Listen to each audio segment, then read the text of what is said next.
Hey guys, it's Amanda here and welcome to my first crochet tutorial video. Today I'm going to be talking about some of the things you will need to start crocheting, and I'm also going to show you the very first stitch you'll ever learn, which is called the chain stitch. So let's get started. Obviously the first thing you will need is some yarn. Yarn comes in lots of colors and patterns, different variegations, and different materials. What I like to use, and this is a great yarn for starting, is Red Heart yarn. And what I love about this yarn is you can buy it in the Super Saver and jumbo sizes, so it's really affordable. Also, it's an acrylic yarn, so it's easy to work with. It comes in lots of fun colors, and it's just a great yarn to start with because it's also a little thicker than some yarns. And so if you start with thicker yarn, it's easier because the thinner you go with yarn, the more detail that's involved. So when you're starting, you don't want to do something that's super detailed. So I would recommend purchasing a skein of Red Heart yarn. You can buy a Super Saver or jumbo, pick whatever color you like. The next thing that you will need is a crochet hook. Crochet hooks come in many sizes and different styles.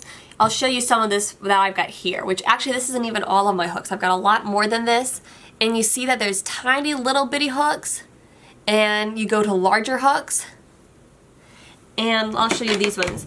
You can even go as big as these sizes. And it depends on what kind of yarn you're using, what size hook you will need. So as I was saying, there's lots of different sizes of crochet hooks, and the size you use is going to depend on what you're trying to make, and also depends on your yarn. So if you're using Red Heart yarn, you can look on the package and you'll see a little picture like this. You can see it has a little crochet hook on there. And beneath the crochet hook, it might say something like I9, or it might have a letter and then a number. What that's telling you is the size of the crochet hooks. Crochet hooks are each given a letter to determine to show what size they are. So for example, this is an H crochet hook, and an H is 5 millimeters, and what that means is it talks about how the diameter of the shaft of the needle. So you can see an H has about this big in the shaft, whereas this J hook is larger in the shaft here going around. So what I would recommend for when you start is that you start with a larger crochet hook size. I know that the yarn I showed you, it recommended a size I, but I would recommend that you start with, say, a size J or even a K. And those are on the little larger end. And the reason for that is so that way, you know, like when kids first start coloring, little kids, they use the really chunky crayons, and then as they get older, they use smaller crayons, and then eventually they're able to do fine detail coloring with, say, colored pencils. It's the same idea. If you start with a larger hook, it'll be easier for you. And just because the package of yarn recommends a hook size, it doesn't mean that you have to use that size. So I would recommend you start with a size J or a size K. But what I forgot to mention is that as you progress in the alphabet, the further along the letter is, the bigger the hook will be. So this giant one I showed you earlier is a Q, whereas this one with the little hook is a B. I really like these metal hooks from Boy. They're pretty cheap. There's lots of different styles, ergonomic ones. I can talk about that and more in another video. But for starting, it's not super important what kind you pick, and these metal ones from Boy are great. So the last things that you're going to need now that you have your yarn and you've purchased a hook is you're going to want a pair of scissors, and this is just so you can cut the yarn as you work along with your project, so when you get to the end. And I also would recommend a tapestry needle. A tapestry needle is used once you finish a product. It has to do with weaving in the tail ends of yarns, but I'll explain more about that later. And it is optional. Some people use just the crochet hook instead, but I really recommend getting a tapestry hook. They're super cheap, and it'll make your life way easier. So now let's learn how to do the first stitch, called a chain. Okay, so now we're going to learn how to do the first kind of stitch. You're going to have your skein of yarn. Now this is one I've already used a little bit, so that's why it's a little wonky looking. But you're going to notice when you first get a skein of yarn that there's going to be a tail end that's kind of wrapped around this way, and the other end's going to be coming out of the center. You want to pull from the center. In my opinion, it's a lot easier because if you pull from this way, as you use yarn, it's going to have to keep unwinding like that, and it's more likely to get tangled. So I prefer to pull from the center of the skein of yarn. Now, unfortunately, sometimes they get tangled, so that's a tip when you go to purchase your yarn. If you're purchasing it in-store, check to make sure that it'll pull easily and doesn't snag. So now let's go, I'm going to show you how to do a slip knot. And the methods I'm going to show you is how you're going to start pretty much any project you do. So a slip knot, the way that I find is easiest is you're going to take the 2 fingers on your left hand and pick up the tail of the yarn in your right hand. You're going to take it and drape it over your 2 fingers and keep holding the tail in your right hand. With your left hand, twist your fingers, and you can see right there how it's crossed, how this back part goes behind and this tail that I'm holding goes in front. And now with those fingers, I'm going to grab the part that's coming from the yarn. I'm going to pull it through the loop and pull tight. And now you have a knot that can be tightened or loosened. Let me show you that again. Take 2 fingers from your left hand and grab the tail in your right hand. Cross over the 2 fingers, twist your fingers so you have the nice little cross there. Grab the tail coming from the ball of yarn and pull through. So now once you have a loop on the yarn, you're going to take your hook and put it through. But let's first talk about the hook for a moment.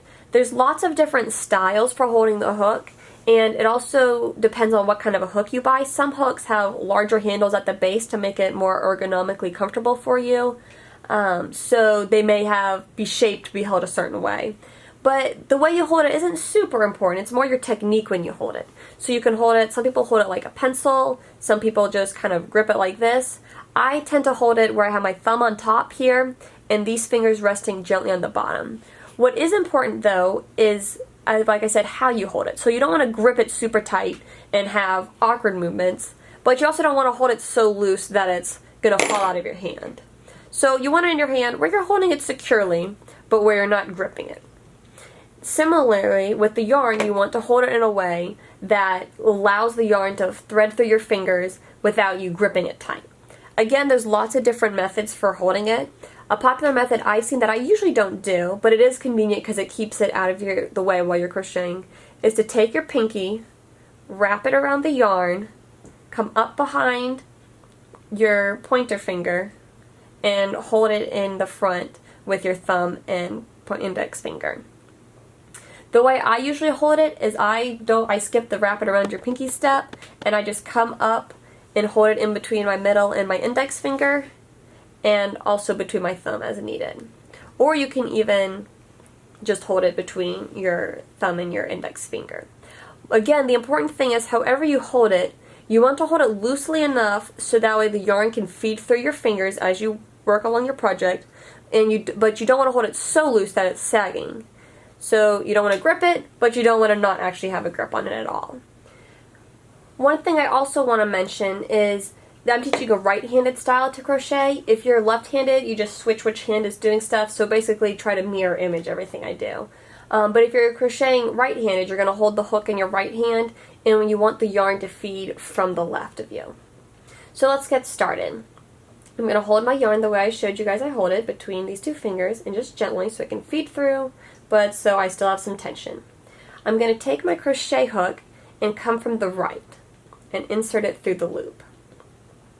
So you can see I've got on a loop and it's a lot bigger than the crochet hook. So I'm going to gently pull on this end and I'm going to tighten it until it's about the size of the crochet shaft. Now when you're working with crochet, especially when you start, what most people have a problem with is they have too much tension. So they hold the yarn and they pull it really tight against the hook, and then they try to do things and everything's very tight. You don't want to do that. So if you're having a hard time, pause for just a moment and loosen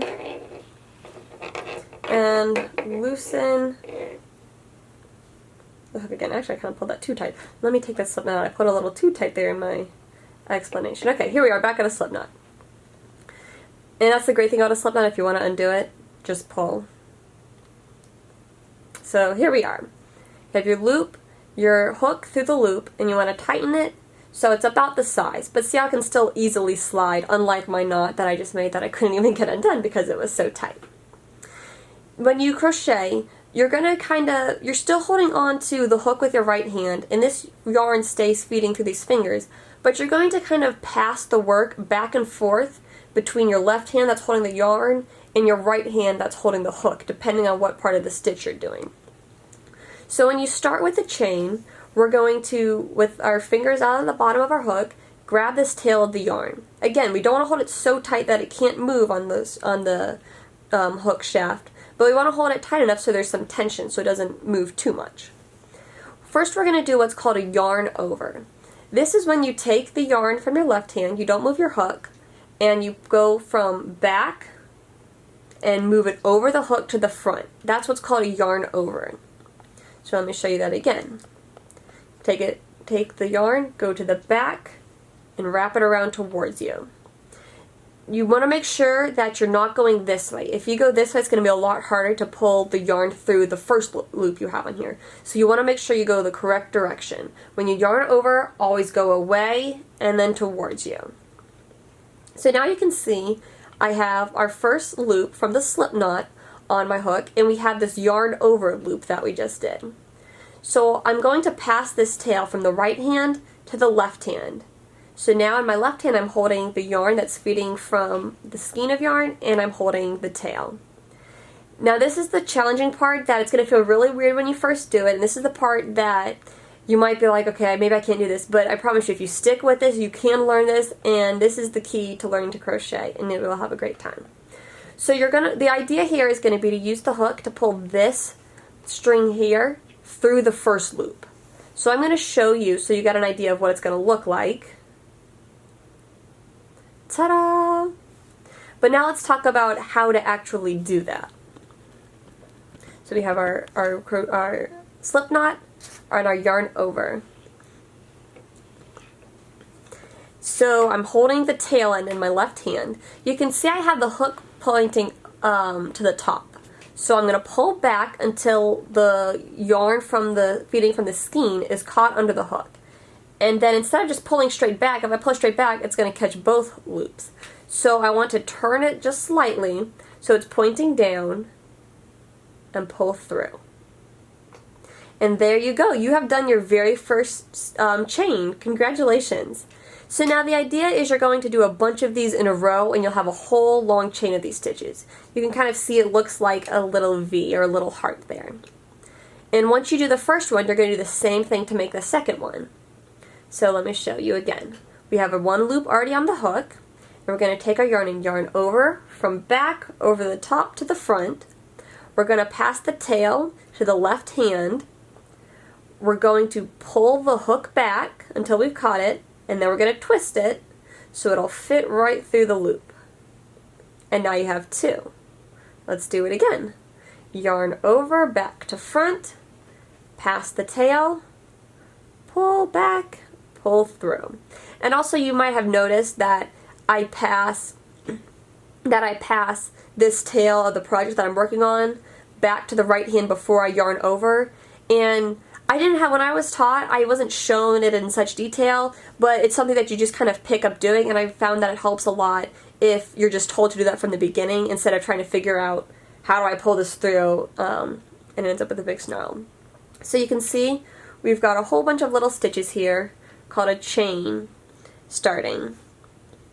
And let's do a couple more just so you've got the hang of it. Ready? Yarn over, pass the tail, pull through.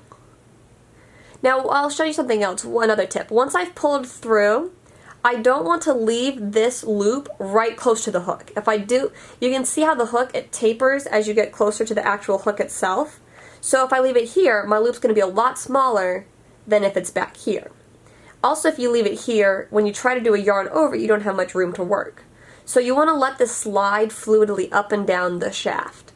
So I'm going to let it slide back and hold it in my right hand, yarn over, pass the tail to my left hand, pull through, slide the new loop up the hook. Let you see a couple more stitches.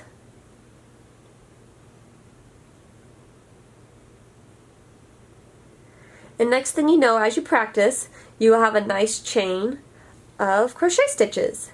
And this is the very first step to learning to crochet, and once you get the hang of this, you are well on your way to making all kinds of beautiful things. Hey guys, thanks so much for watching. I really hope this tutorial was helpful, and if you have any questions, comment below. And as always, subscribe to my channel. Bye until next time.